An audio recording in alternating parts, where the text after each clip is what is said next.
Read with me. The Strange Case of Dr. Jekyll and Mr. Hyde. Story of the Door.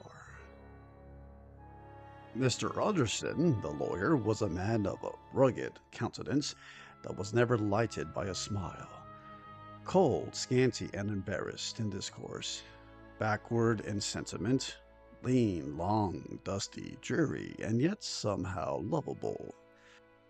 At friendly meetings, and when the wine was to his taste, something eminently human beckoned from his eye, something indeed which never found its way into his talk, but which spoke not only in these silent symbols of the after-dinner face, but more often and loudly in the acts of his life. He was austere with himself, drank gin when he was alone, to mortify a taste for vintages, and though he enjoyed the theatre, had not crossed the door of one for 20 years. But he had an approved tolerance for others, sometimes wondering almost with envy at the high pressure of spirits involved in their misdeeds, and in any extremity inclined to help rather than to reprove. I incline to Cain's hearsay, he used to say quaintly.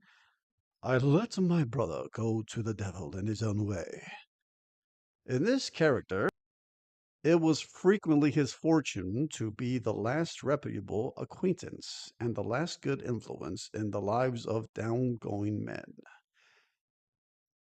And to such as these, so long as they came about his chambers, he never marked a shade of change in his demeanor. No doubt the feat was easy to Mr. Utterson, for he was undemonstrative at the best, and even his friendship seemed to be founded in a similar catholicity of good nature. It is the mark of a modest man to accept his friendly circle ready-made from the hands of opportunity, and that was the lawyer's way. His friends were those of his own blood or those whom he had known the longest. His affections, like ivy, were the growth of time. They implied no aptness in the object. Once, no doubt, the bond that united him to Mr. Richard Enfield, his distant kinsman, the well-known man about town.